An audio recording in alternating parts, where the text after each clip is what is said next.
con la crisis aún más profunda del sector lechero, crisis que era nueva, como también lo decíamos. ¿Cómo te va, Juan? ¿Qué tal? ¿Cómo les va? Gracias por venir. Gracias a ustedes. Bueno, ¿eterna crisis para el sector lechero? Y es un sector que tiene un comportamiento cíclico imposible de desarmar, cada tanto ocurre siempre lo mismo.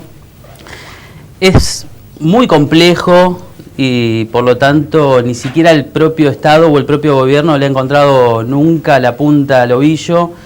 Es un sector que tiene una particularidad que define su complejidad. Me parece que es que el productor trabaja durante un mes, todos los días entrega su producción a una industria y recién después de ese mes, una vez que ya entregó su producto, la industria le dice cuánto va a cobrar y cuándo le va a pagar.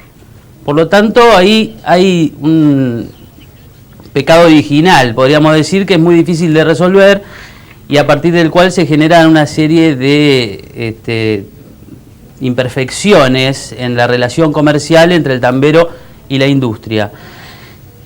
A eso, como digamos, piedra angular, habría que decir que habría que agregarle que en los últimos años la lechería estuvo estancada en cuanto a cantidad de producción. En los últimos 10 años el país ha producido, o más de 10 años desde el 99, exceptuando la crisis de 2002, que tuvo una caída importante, sigue produciendo lo mismo. Son 11.000 millones de litros de leche al año, y el consumo interno se lleva 8.000. Y el consumo de leche es un consumo, como se denomina, inelástico. A vos te dicen, el queso vale la mitad. Vos no vas a pasar a consumir el doble porque valga la mitad. Claro. Es muy difícil consumir más porque sea más barato. Entonces, es muy fácil encontrar el techo del consumo doméstico y por lo tanto, te estoy diciendo, 11.000 de producción, 8.000 de consumo interno, quedan 3.000 millones de litros que obligadamente tienen que tener una salida al exterior. Bueno, la salida al exterior a veces es más fluida, a veces es menos fluida, a veces hay mejores precios, a veces hay peores precios. En este momento lo que está pasando en materia de precios a nivel internacional, por ejemplo, es que después de haber llegado a $5.000 la tonelada de leche en polvo en el año, hace 2 años atrás, 2 años y medio, cuando lo normal era que valiera 1.700, 1.500 en la época de precios bajos, 2.500 como buen número, de 5.000 hace 2 años cayó a 2.000 o menos. Y eso a las industrias le da un número de referencia muy volátil, y por lo tanto hoy, por ejemplo, ayer en Sunchales, Javier González Fraga, estuve cubriendo una jornada y afirmó que con $2.000 la tonelada de leche en polvo, la leche en tranquera, la industria le puede pagar 3 pesos. ¿Y por qué no lo paga? El tambero tiene 4 de costo. ¿Es la solución aportar 30 centavos la industria, 30 centavos supermercados, 30 centavos el Estado Nacional, 30 centavos el Estado provincial para poder apalear esta situación? Que es un poco la propuesta que desde la provincia de Santa Fe se intenta llevar a una mesa multisectorial como pidió Contigiani. Mirá, yo creo que los mercados tienen que moverse digamos, desenvolverse por su propia dinámica. Lo digo en el sentido de que estar sosteniendo artificialmente una actividad es quitarle naturalidad a esa actividad y por lo tanto el día de mañana si por H o por B uno de los que aporta no puede aportar, te quedás sin una pata de la mesa. Yo no te sabría decir si es una solución o no. Son medidas de urgencia que pueden ayudar a sobrellevar una coyuntura. Por ejemplo, el gobierno nacional de Macri asumió, dijo, vamos a tender un puente, lo dijo así, por 3 meses, hasta que el mercado se acomode, porque habían leído que el precio internacional se iba a recuperar. Entonces dijeron, vamos a dar un subsidio o una compensación, como ellos le dicen, por 3 meses, y en ese plazo el mercado va a subir el precio de la leche en polvo, ya las industrias van a estar mejor, se va a descomprimir el stock de leche en polvo que hay, y eso no ocurrió. Al final, al comienzo de año, la leche en vez de subir bajó, y ahora, como ayer en esta jornada lechera que estuve cubriendo, decían, se corrió la costa, digamos, trataron de tender un puente y la costa se les corrió un poco más. Entonces ahora buscan la manera de seguir apagando el incendio, pero los problemas de la lechería son estructurales, son bastante más profundos. De lo que yo estoy viendo hoy, me parece que hay un comportamiento similar al que se dio con la agricultura, que hace algunos años atrás tenía precios récord, la soja valía $600 en el mercado internacional, y atrás de eso se fue enganchando todo lo que viene asociado a la producción, los alquileres, los insumos, los agroquímicos, etcétera. Consecuencia, el costo subió. Bueno, en la lechería me parece que pasó algo parecido. También por el proceso de tecnificación, de eficiencia necesario, los costos han ido subiendo y han ido siguiendo o copiando quizás esos precios récord que hubo hasta hace poco. Ahora, el gobierno nacional va a aportar, primero eran 40 centavos, después cerraron, si no me equivoco, con un aumento de 50 centavos por litro de leche a modo de subsidio. Esto puede seguir un par de meses, etcétera. Sin embargo, si no hay una intervención del gobierno dentro de la cadena de valor que le diga a las industrias o a los supermercados hay que achicar los márgenes para que el tambero pueda ganar un poco más, y además que el tambero también pueda tener la potestad de fijar de alguna manera el precio del litro de leche, digo, en un año o dos vamos a otra vez estar hablando de la crisis lechera. Digo, un subsidio es a lo mejor una ayuda momentánea, un paliativo de manera urgente, pero si no interviene el gobierno directamente en la cadena de valor, ¿se puede salir de esto? No te tenés que ir tan adelante. En la primavera, cuando empieza a repuntar la producción, ya tenés de nuevo sobrante de leche y vuelve a caer el precio del productor.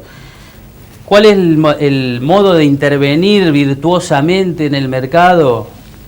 Es, en mi opinión, conformando un mercado o formalizando un mercado. Hoy, lo que te decía al principio, no existe un mercado de leche porque no hay condiciones parejas para todo el mundo, porque el tambero chiquito tiene que sentarse a negociar con una empresa grosa, ¿entendés? Y la empresa le dice, mirá, te voy a pagar tanto, pero escuchame, voy y le compro tomalo o andate acá a la vuelta. ¿Cómo sería conformar ese mercado? ¿Cómo sería un mercado? Bueno. O un mercado ideal, pongámosle. Sí, digo, sí, pongámosle. Si habría que hacerlo, si armemos un mercado nosotros mañana, ¿cómo hacemos? ¿Cómo se hace un mercado así? Bueno, mira, lo primero que se necesita es relaciones formales para establecer el intercambio. Ajá. En este caso, el tambero le vende a la industria en las condiciones que se establecen en ese trato entre particulares que no tiene arbitraje. Claro. Un tamberito con una industria no pueden negociar en igualdad de condiciones, nunca. Está claro. Precio de referencia no existe. No hay un precio de referencia. Un tambero cobra 3, otro 3.05, otro 2.95. ¿Por qué? Porque se bonifican condiciones comerciales que tampoco tienen que ver con la eficiencia del tambero, sino con, por ejemplo, la dimensión del tambero. A una empresa láctea le conviene tener a un, digamos, tambero que le entregue mucha leche, entonces por ahí premia al grande y no al chiquito. Y no al chiquito. Por lo tanto hay una dispersión total de valores y de precios y de relaciones comerciales. Entonces, tener un precio de referencia sería un punto fundamental para tener un mercado. Tener la posibilidad de un arbitraje es otro. Hoy el mercado más constituido que hay en la Argentina, en el sector agropecuario, es el de granos. Ajá. Vos ahí viste que se conoce la pizarra de granos. Bueno, esos son precios orientativos. Si existiese en la lechería un tambero de Suardi, podría saber cuánto vale la leche en todos lados al mismo tiempo, claro. y no, digamos, saber por comentarios que en San Francisco otra industria está pagando más de la que pagan. Ahora, con los, ¿se entiende? con los granos, el sistema de los granos, digo, tenés el precio de referencia de Rosario, de la bolsa de Rosario, que es un gran precio de referencia, pero también tenés Chicago, esto te decía, precios internacionales. Sí. ¿Hay precios internacionales de la leche? Claro, Como está el de Chicago en la soja o demás, ¿existe un precio de la leche en Chicago o en otros lugares? Sí. En materia de lechería se toman varios precios orientativos, pero el que más peso tiene es el de Nueva Zelanda, porque Fonterra, que es la cooperativa neozelandesa que exporta la mayor parte o prácticamente el monopolio de producción y de exportación, es el principal jugador internacional, el que más leche mueve en el mundo, y por lo tanto de ahí se desprende todo lo demás. Es como Chicago para la soja. En Chicago se mueve la mayor cantidad de soja del mundo, entonces de ahí el brasilero sabe cuánto puede pagar la soja, el argentino u otros países. En materia de lechería pasa eso, digamos, el precio de referencia es el de Nueva Zelanda, pero tener una referencia no es suficiente para constituir un mercado. Porque de ese precio de referencia, ¿estamos muy lejos a lo que se le está pagando el productor en Argentina? Justamente, hoy el productor está cobrando menos de 3 pesos. Ajá. Hace un año cobraba 3,30. Sí. ¿Por qué cobra 3 pesos hoy? Porque la tonelada de leche en polvo en el mercado internacional vale $2.000. Ajá. En Nueva Zelanda vale 2.200, no sé a cuánto está ahora. Pero probablemente Argentina esté exportando a 2.000, a 2.100, o a veces también a valores superiores, pero siempre en torno a ese precio de referencia. Lo complicado es establecer un precio de referencia local, nacional, porque además la leche, aunque parezca mentira, no es fácil de definir, porque la leche tiene componentes sólidos. No es un líquido blanco, tiene grasa, tiene proteína, tiene células somáticas que son las que indican el nivel de sanidad. Entonces, vos con una leche con mayor contenido de grasa necesitas menos litros para hacer 1 kilo de queso, Claro. por ejemplo. Por lo tanto, esa leche debiera valer más que una que tiene menos contenido de sólido. Sin embargo, como les dije recién, la industria premia al que le da volumen. Claro, al que le da calidad. No al que le da calidad. ¿Por qué? Porque no se sabe cuál es la leche de referencia. Acá en la provincia de Santa Fe, y es pionera la provincia de Santa Fe en eso, desde la gestión de Wiener se definió una serie de parámetros para por lo menos orientar más o menos el mercado. El gobierno, es imposible que un gobierno diga la leche tiene que valer tanto. ¿Por qué? Porque hay procesos de costos industriales, de traslado logístico, el mismo productor, que es imposible establecerlo por decreto. Juan, el tambero hoy no puede ser un romántico, digamos, de la producción, porque obviamente se funden en 3 minutos. El tambero inevitablemente tiene que producir leche, pero además producir otra cosa para bancar, digamos, la producción láctea. No existe el tambero que se dedique solamente a eso. Sí, existe. ¿Cómo aguantan entonces? Lo que pasa es que el tambero, como la mayoría de las producciones agropecuarias, ese comportamiento cíclico que tiene de su economía le hace a veces hacer colchón y a veces ir para atrás. Entonces, a veces echa a mano alguna reserva. A veces no existe más esa posibilidad. En este caso estamos hablando de una crisis que viene repitiéndose y algunos echan mano, por ejemplo, a la venta de sus animales. Hoy se está vendiendo hacienda lechera a precio de carne, hacienda que tiene un valor genético, sin embargo Claro. se vende a valor bife, por decirlo así. Algunos tamberos, el universo de los productores agropecuarios es infinito, o sea, por supuesto. No, pero empezaste diciendo Hay tamberos que que le cuesta 4 al tambero y la vende La a producción. 3.10 en el mejor de los exacto, casos. ese es el número que no le cierra a nadie, Claro. obviamente. A mí tampoco me cierra. Lo que ocurre es que una empresa agropecuaria tiene y la lechera en particular tiene la dinámica de facturar todos los meses. La agricultura se factura una vez al año, claro, la ganadería lo mismo, pero el tambero recibe todos los meses el cheque de la leche, como le dice. Eso le da cierto flujo de fondo que le permite, me parece, ir sorteando la coyuntura. Pero, por ejemplo, no amortiza capital, a lo mejor, deja que el tractor se le ponga viejo, claro, por decirlo claro. así.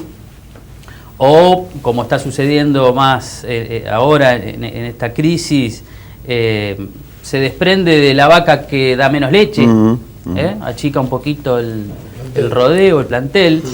Digamos, el productor siempre echa mano a algo y ese algo es de lo más variado. Por supuesto que en otros casos hay alguno que pueda tener, no sé, una reserva de haber sembrado soja en un lotecito, pero por lo general el tambero es, digamos, hay distintas escalas de tambero. Hay tambero que se siembra su propio alimento, llámese maíz, soja. Hay tamberos que lo tiene que comprar afuera. Ese que lo tiene que comprar afuera seguramente es un tambero chiquito que no tiene para sembrarlo. Entonces le sale doble del que lo siembra en su propio campo. También está el tambero que arrienda una parte de campo. Sí, se la termina rebuscando.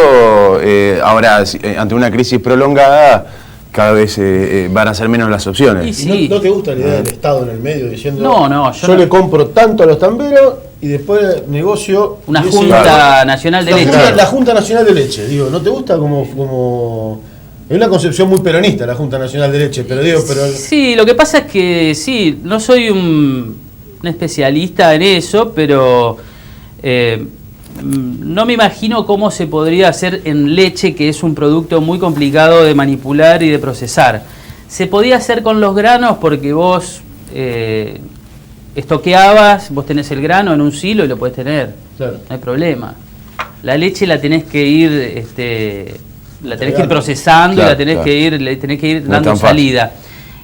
Yo, digamos, cuando digo el Estado no puede definir el precio de la leche por decreto, me refiero a que las cadenas, las ingenierías de producción del tambero, del industrial, incluso del supermercadismo, que hoy es el que por ahí está más acusado de distorsionar la cadena, es muy difícil de ser justos con todos al mismo tiempo, digamos. Y como intermediador, el Estado tampoco es, no me lo imagino, no me lo imagino muy eficaz, claro. A la vista de que no es muy eficaz en tantas otras cosas tanto más importantes. Las lecherías avanzadas del mundo no funcionan con una Junta Nacional de Leche. No quiere decir eso que el Estado no tenga que actuar para superar inequidades dentro de la cadena. Si yo te digo que el tambero se entera cuánto le van a pagar el litro que ordeñó el día 1 al día 31, o con suerte, eso incluso hasta es poco transparente en materia legal, porque las transacciones comerciales están regidas por el Código Civil y tienen, digamos, algunos parámetros que la dirigencia rural por ahí te lo remarca. Te dicen, el precio tiene que ser cierto para que el contrato sea válido, no existe la posibilidad. Claro. Ahora, siempre funcionó así la lechería. Entonces yo te digo, ¿cómo puede ser que el Estado nunca le puso el cascabel al gato? Digo el Estado porque somos nosotros en el lugar de gobernarnos, ¿no? Juan, es una gran pregunta. Vamos a seguir, ojalá que mejore la situación de los tamberos y te vamos a seguir invitando para ir avanzando un poco y conociendo un poco más al respecto. Gracias por venir. No, gracias a ustedes. Juan Manuel Fernández, periodista del diario Litoral, charlando un poco acerca de la actualidad del sector lechero.